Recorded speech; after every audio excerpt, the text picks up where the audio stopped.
प्रयागराज महाकुंभ मेले में वह बेटी अपनी मां को जिस हालत में मिली उसे देखकर उसकी मां के पसीने छूट गए। जिसने यह नजारा देखा वह फूट फूट कर रो पड़ा। दोस्तों, महाकुंभ मेले में आए दिन कई सारे बड़े बड़े चमत्कार हो रहे हैं। इस महाकुंभ में किसी को अपना बिछड़ा हुआ पति मिला तो किसी को अपना बिछड़ा हुआ बेटा मिला। कोई साधु के रूप में मिला तो कोई भिखारी के रूप में मिला। लेकिन अभी हाल ही में एक ऐसी चमत्कारी घटना हुई है जिसने सभी लोगों को भावुक करके रख दिया है। दोस्तों, इस घटना की शुरुआत करने से पहले आपसे हाथ जोड़कर निवेदन है कि वीडियो को पूरा जरूर देखिएगा। वीडियो पसंद आए तो लाइक कमेंट शेयर कीजिएगा। चैनल पर नए हैं तो आध्यात्मिक कथाएं चैनल को सब्सक्राइब कीजिएगा। कमेंट बॉक्स में जय महाकाल जरूर लिखें। दोस्तों, इस घटना की शुरुआत होती है मध्य प्रदेश के नागदा से, जहां एक गरीब परिवार में शांति नाम की महिला अपने पति और सास ससुर के साथ रहा करती थी। शिमा का पति राजीव मजदूरी करता था और सीमा भी सिलाई का कार्य करती थी। शादी के 2 साल बाद शांति ने एक बच्ची को जन्म दिया, लेकिन बच्ची के होने से ना ही उसका पति खुश था और ना ही उसके सास ससुर। सभी को लड़का चाहिए था, लेकिन भगवान ने तो कुछ और ही सोच रखा था।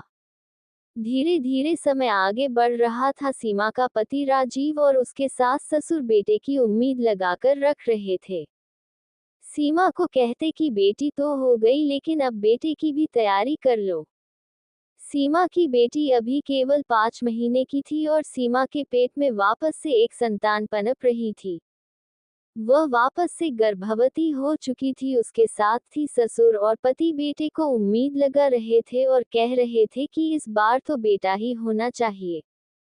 बेचारी सीमा अपनी 6 महीने की बच्ची को पाल पोस भी रही थी, संभाल भी रही थी और उसके गर्भ में भी एक और बच्चा था। जैसे तैसे उसने 9 महीने निकाल लिए। अब बारी थी डिलीवरी की। वह भगवान से मन्नतें मांग रही थी कि उसको बेटा हो जाए, लेकिन भगवान ने उसकी नहीं सुनी और उसने वापस से एक लड़की को जन्म दिया। इस बार उसका पति और उसकी सास और उसका ससुर बहुत गुस्सा थे। उन्होंने उस छोटी सी बच्ची का मुंह तक नहीं देखा। वे कह रहे थे कि अब इन दोनों बच्चियों को हम कैसे पालेंगे। यहाँ पर तो खुद का भी गुजारा नहीं हो पा रहा है और इस औरत ने दो बच्चियों को जन्म दे दिया है। उसके सास ससुर और उसका पति सीमा को खूब कोसते थे और खूब ताने मारते थे। बेचारी सीमा दो बच्चियों को पाल पोस रही थी। जैसे तैसे वह सिलाई करती और अपने घर का कार्य भी करती और दोनों बच्चियों को संभालना। उसके सास ससुर उन बच्चियों से बोलते भी नहीं थे। उधर उसका पति वापस से लड़का लड़का करने की जिद करने लगा। सीमा की पहली बच्ची महज 1.5 साल की थी और दूसरी बच्ची केवल 3 महीने की। इतने में ही सीमा के गर्भ में वापस से उसकी तीसरी संतान पनपने लग गई। ये सुनकर उसके सास ससुर और उसका पति वापस से वही गुणगान करने लगा कि अब तो कुछ भी हो बेटा ही चाहिए, और अगर इस बार बेटा नहीं हुआ तो तू खुद तेरे हाथों से उस बेटी का गला घोंट देना और अस्पताल से उस लड़की को यहाँ घर लेकर मत आना। सीमा बहुत ज्यादा चिंतित थी। उसको बहुत डर सताता था कि कहीं वापस से अगर लड़की हो गई तो वह उस लड़की को मार देंगे। वह भगवान से खूब मन्नत मांगने लगी, खूब प्रार्थनाएं करने लगी। वह जैसे तैसे अपनी दोनों बच्चियों को पाल पोस रही थी और उसकी पेट में वापस से एक संतान पनप चुकी थी। जैसे तैसे उसने 9 महीने निकाले, लेकिन इन 9 महीनों में उसके सास ससुर ने उसको खूब तड़पाया, खूब ताने दिए। उसके पति ने भी कोई कसर नहीं छोड़ी थी। सीमा की जिंदगी नरक बन चुकी थी, क्योंकि बेटे की चाह में उसके पति ने बार बार उसको गर्भवती बनाया और भगवान ने उसके साथ भी अन्याय किया। हर बार बेटी का ही जन्म हुआ और अब तीसरी बार डिलीवरी का समय आया था। सीमा समझ चुकी थी कि अब डिलीवरी के समय अगर वह अपने सास ससुर और पति को अस्पताल ले जाएगी और अगर दुर्भाग्यवश लड़की हो गई तो वह उस लड़की को मार देंगे। इसलिए सीमा अपने मायके चली गई डिलीवरी से पहले ही और मायके में ही अपनी डिलीवरी करवाए, और इस बार वापस से वह बदकिस्मत निकली और वापस से उसने एक लड़की को जन्म दिया। जब डॉक्टर ने कहा कि तुम्हारी लड़की हुई है तो सीमा फूट फूट कर रोने लगी। नर्स कहती है कि क्या हुआ, तुम्हें तो लक्ष्मी पैदा हुई है, तुम क्यों रो रही हो? तो सीमा कहने लगी कि पहले भी मेरे 2 बच्चियां हैं और मेरे सास ससुर को और मेरे पति को लड़का चाहिए था और मुझे वापस से लड़की हुई है। मेरे सास ससुर और मेरा पति इस बच्ची को जीने नहीं देंगे, इसको मार देंगे। डिलीवरी की बात वह अपने मायके में ही रही और अपनी डिलीवरी की बात अपने ससुराल वालों से छुपाई। उधर उसके सास ससुर और पति बार बार सीमा से पूछ रहे थे कि तेरी डिलीवरी कब होगी, कब हमें पोता मिलेगा, और सीमा अपनी डिलीवरी की बात छुपा रही थी। अब शांति एक योजना बनाती है, वह अपने पति और सास ससुर को कहती है कि मुझे लड़की ही हुई है और वह लड़की जन्म लेने से पहले ही मर चुकी है। उसके सास ससुर ने कहा कि चलो बढ़िया हुआ, अगर लड़की हुई और मर गई तो अच्छा हुआ। जिसके बाद सीमा उस लड़की को अपने मायके में ही अपने मामा और अपनी मामी यानी कि भाई भाभी के पास ही छोड़कर वापस अपने ससुराल आ गई। लेकिन करीब 2 महीने बाद उसके भाई भाभी उस बच्ची को वापस सीमा के पास भेजने की बात करने लगे। सीमा समझ नहीं पा रही थी कि अब वह करे तो क्या करे। सीमा को कहाँ रखे, क्योंकि उसके भाई भाभी भी अब उस बच्ची को नहीं संभाल रहे थे। सीमा से मजबूरन उस बच्ची को हरिद्वार जाकर गंगा नदी के घाट पर छोड़ दिया और छोड़ते वक्त भगवान से कहा कि इसकी रक्षा करना और इस लड़की से मुझे वापस मिलवाना। सीमा उस बच्ची को गंगा नदी पर छोड़ रही थी तो उसने उस लड़की के हाथ पर गर्म गर्म चाकू से एक निशान बना दिया, जिससे वह अपनी बच्ची की पहचान भविष्य में कर सके। वह रोते रोते अपनी बच्ची को वहीं गंगा के घाट पर छोड़कर वापस आ गई। जिसके बाद वह अपनी 2 बच्चियों को पाल पोस कर बड़ा कर रही थी। उसके सास ससुर उन दोनों बच्चियों को बिल्कुल भी खुश नहीं रखते थे और ना ही उनसे अच्छे से बात करते थे, साथ ही उसका पति भी उन दोनों बच्चियों से ज्यादा अच्छे से बात नहीं करता था। आज भी हमारे देश में बच्चियों को बोझ समझा जाता है, बेटियों को पराया धन समझा जाता है और बेटों को सबसे पहले अहमियत दी जाती है। धीरे धीरे समय आगे बढ़ रहा था, इस बार सीमा वापस से गर्भवती होती है। लेकिन इस बार भगवान की कृपा से वह एक पुत्र को जन्म देती है, जिसके बाद उसके सास ससुर बहुत खुश हो जाते हैं और उसका पति भी बहुत खुश हो जाता है अपने बेटे को पाकर। जैसे ही सीमा बच्चे को जन्म देती है, उसके बाद उसके सास ससुर और उसका पति भी सीमा को प्यार करने लग गया था। उसको अच्छा रखने लग गया था, उसकी ससुराल में इज्जत बढ़ गई थी। जो सास ससुर पहले ठीक से बात नहीं करते थे, अब वही सास ससुर सीमा से अच्छे से प्रेम से बात करते थे। अब धीरे धीरे समय आगे बढ़ रहा था, सीमा सिलाई का कार्य करती और अपनी बच्चियों को स्कूल में पढ़ाती थी और उसका बच्चा अच्छे प्राइवेट स्कूल में जाता और दोनों बच्चियां सरकारी स्कूल में जाती थी। उसके सास ससुर बहुत फर्क करते थे बच्चियों में और बच्चों में। जैसे तैसे समय आगे बढ़ रहा था, सीमा की दोनों बेटियां पढ़ाई में बहुत ज्यादा तेज थी। उसकी बड़ी वाली बेटी बड़ी होकर एक नर्स बनी थी और उसकी छोटी वाली बेटी सीए बनी थी और उसका सबसे छोटा बेटा अभी भी पढ़ाई ही कर रहा था।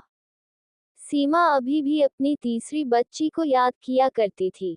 वह सोचती थी कि आखिर मेरी बेटी के साथ क्या हुआ होगा, क्या आज भी वह जिंदा होगी या नहीं होगी। अक्सर वह अपनी तीसरी बच्ची के बारे में सोचा करती थी। अब बात 2025 की है, महाकुंभ मेला लगा हुआ था प्रयागराज में। सीमा के सास ससुर सीमा से कहते हैं, चलो प्रयागराज कुंभ मेले में घूम कर आते हैं। सीमा का पति भी हाँ कर देता है और पूरा परिवार महाकुंभ मेले के लिए निकल जाता है। करीब 21 साल हो चुके थे। 21 साल पहले शांति ने अपनी तीसरी बच्ची को गंगा के घाट पर छोड़ा था। अब सीमा की 2 बेटियां बड़ी हो चुकी थी, वह अच्छा काम भी कर रही थी। सीमा की दोनों बेटियां अपने माता पिता का सहारा बनी थी और अपने घर को अच्छे से चला रही थी। जैसे ही सीमा की बेटियां काम धाम करने लगी थी, अच्छी नौकरी करने लग गई थी तो उन बच्चियों का पिता भी अब उन बच्चियों से प्रेम करने लग गया था और उनके सास ससुर भी यानी कि उन बच्चियों के दादा दादी भी उन बच्चियों से अब धीरे धीरे प्रेम करने लग गए थे। धीरे धीरे उनको समझ आ रहा था कि अब बेटा और बेटी में कोई फर्क नहीं रहता है। जब वह पूरा परिवार कुंभ मेले में घूमने गया तो सबसे पहले उन्होंने संगम के घाट पर डुबकी लगाई और पूरे परिवार ने एक के बाद एक स्नान किया। वे लोग प्रयागराज में सभी मंदिरों के दर्शन करे। उन्होंने महाकुंभ मेले में बहुत सारी भीड़ थी और मौका शाही स्नान का था, जिसके चलते प्रयागराज में भीड़ उम्मीद से ज्यादा थी। सीमा ने कभी सपने में भी नहीं सोचा होगा कि इस महाकुंभ मेले में उसके साथ एक बहुत बड़ी घटना होने वाली है। शाम का समय था और संगम के घाट पर जब उन्होंने स्नान किया और लौटते वक्त वे जब अपने टेंट में जा रहे थे तभी अचानक से बहुत सारी भीड़ उधर से आ रही थी। उस भीड़ को आता हुआ देखकर पूरे परिवार ने एक दूसरे के हाथ पकड़ लिए, लेकिन भीड़ इतनी ज्यादा थी कि उस भीड़ में अचानक से भगदड़ मचने लगी और सीमा का अपने परिवार से हाथ छूट गया और सीमा उस भगदड़ में फंस गई थी। सीमा जैसे तैसे अपने आप को बचा रही थी, लेकिन भीड़ बहुत ज्यादा थी। वह उस भीड़ में दब चुकी थी और उससे सांस भी नहीं ली जा रही थी। उसका पैर कीचड़ में पड़ गया था, जिसके कारण उसका बैलेंस बिगड़ा और वह उसी स्थान पर गिर गई और उधर से भीड़ उसकी तरफ आ रही थी। लेकिन इतने में ही एक एसपी ऑफिसर ने, जी हाँ, एक लेडी पुलिसकर्मी ने, जो कि एक एसपी ऑफिसर थी, उसने सीमा का हाथ पकड़ा और सीमा को ऊपर की ओर खींच लिया और सीमा को उस भीड़ से निकालकर एक किनारे पर ले जाकर बैठाया। सीमा की हालत थोड़ी सी खराब हो चुकी थी। वह उस भीड़ के कारण सांसें भी नहीं ले पा रही थी। उस पुलिसकर्मी ने सीमा को पानी पिलाया और कहा कि माँ जी, आप ठीक तो है ना? तो सीमा ने कहा कि हाँ बेटा, मैं ठीक हूँ, लेकिन मैं अपने परिवार से बिछड़ चुकी हूँ। तो वह महिला पुलिस ऑफिसर सीमा से कहती है, कोई बात नहीं माँ जी, आपके परिवार वाले आपको थोड़ी देर में जरूर मिल जाएंगे और सभी सकुशल होंगे, आप चिंता ना करें। मुझे आप उनका फ़ोन नंबर दीजिए, मैं उनको फ़ोन लगाकर बुला लेती हूँ। और जब वह महिला पुलिस ऑफिसर सीमा को अपना फ़ोन देती है तो सीमा को उस महिला पुलिस ऑफिसर के हाथ पर एक जला हुआ निशान दिखाई देता है, जिसे देखकर वह बहुत ज़्यादा सोच में पड़ जाती है।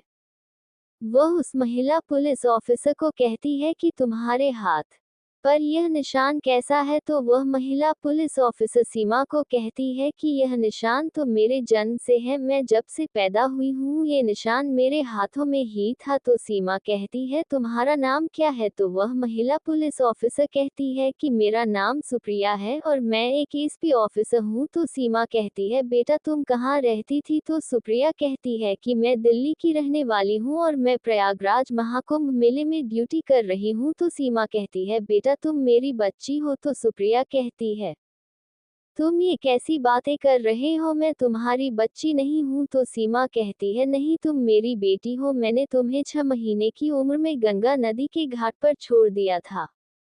तुम्हारे हाथ पर जो जला हुआ निशान है उसे मैंने ही बनाया था, ताकि मैं कभी भविष्य में तुमसे मिलूं तो तुमसे पहचान कर सकूं। और देखो आज पूरे 21 सालों बाद तुम मिली हो। तो सुप्रिया सीमा से कहने लगी, माँ जी ऐसा नहीं हो सकता, मैं अपने माता पिता के साथ दिल्ली में रहती हूँ। तो सीमा कहती है, तुम्हारे माता पिता कहाँ हैं, मुझे उनसे मिलवा। तो सीमा कहती है, मेरे माता पिता भी इसी महाकुंभ मेले में आए हुए हैं। तो सीमा सुप्रिया से जिद करने लगती है और कहती है, मुझे तुम्हारे माता पिता से मिलना है, मुझे उनसे जरूरी बात करनी है। जिसके बाद सुप्रिया अपने माता पिता से मिलवाने सीमा को ले जाती है, जहां पर सीमा सुप्रिया के माता पिता को कहती है कि यह मेरी बेटी है, मैंने 6 महीने की बच्ची को गंगा नदी के किनारे छोड़ा था। तब सुप्रिया के माता पिता सीमा से कहते हैं कि तुम्हें कैसे पता चला कि यह वही बच्ची है, हम कैसे मान ले? तो सीमा कहती है,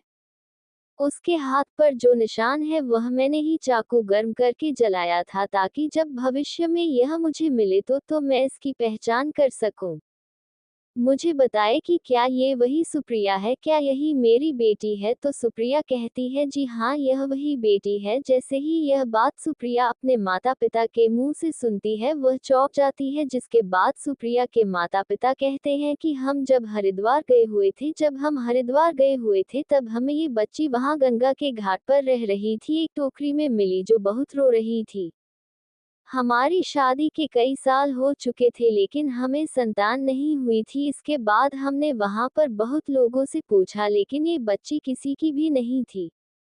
इसलिए हमने इसको हमारे साथ ले लिया और हम इसको दिल्ली ले आए, जिसके बाद हमने इस बच्ची को अडॉप्ट किया और इस बच्ची के आने के बाद से हमारी जिंदगी में बहुत बड़ा बदलाव आया। मुझे मेरी नौकरी में खूब तरक्की मिली। इसके आने से हमारे परिवार में इस बच्ची के आने के बाद खूब खुशियां आए और मैंने इस बच्ची का नाम सुप्रिया रखा। इसको खूब लाड़ प्यार दिया, इसको अच्छे स्कूल में पढ़ाया लिखवाया और सुप्रिया का दिमाग भी खूब तेज था पढ़ाई लिखाई में, जिसके चलते यह बड़ी होकर एसपी ऑफिसर बन गई। जब ये बात सुप्रिया सुनती है तो वह फूट फूट कर रोने लगती है और सीमा अपनी खोई हुई बच्ची को गले लगा लेती है। तब सुप्रिया अपने माँ यानी कि सीमा से पूछती है कि तुमने मुझे गंगा नदी पर क्यों छोड़ा था। तो सीमा कहती है कि मेरे पहले 2 लड़कियां हो चुकी थी और मेरे सास ससुर और तुम्हारे पिता ने कहा था कि अगर अब तुम्हें लड़की हुई तो हम उसे मार देंगे, इसलिए मजबूरी में मुझे तुमको गंगा नदी के घाट पर छोड़ना पड़ा। मैंने महादेव से कहा था कि इसकी रक्षा करना और यह जिस व्यक्ति के हाथ में जाए वह व्यक्ति इसकी रक्षा करे। इसके बाद सीमा के परिवार वाले सीमा को ढूंढते ढूंढते उस टेंट में आ जाते हैं जहां पर सुप्रिया का पिता और उनके दादा दादी और उसकी 2 बहनें भी उन्हें मिलती है। सीमा अपनी खोई हुई बेटी के बारे में अपने पूरे परिवार एल को बताती है तो सीमा का पति अपनी बेटी से पैर में गिर के माफी मांगता है और कहता है, बेटा मुझे माफ कर दो, मेरे कारण ही सीमा ने तुम्हें गंगा के घाट पर छोड़ा होगा, हमें माफ कर दो। लेकिन सुप्रिया ने कहा जो हुआ अच्छा नहीं हुआ, लेकिन मैं अब हमेशा मेरे इन्हीं माता पिता के पास रहूंगी क्योंकि असलियत में मेरे माता पिता यही है। सुप्रिया अपने भाई और अपनी 2 बहनों से मिलकर बहुत खुश हुई। दोस्तों, आपको इस कहानी से क्या सीख मिली कमेंट करके जरूर बताएगा। जानकारी अच्छी लगी हो तो वीडियो को लाइक शेयर चैनल को सब्सक्राइब कीजिए। आप देख रहे हैं वीडियो को अंत तक देखने के लिए धन्यवाद।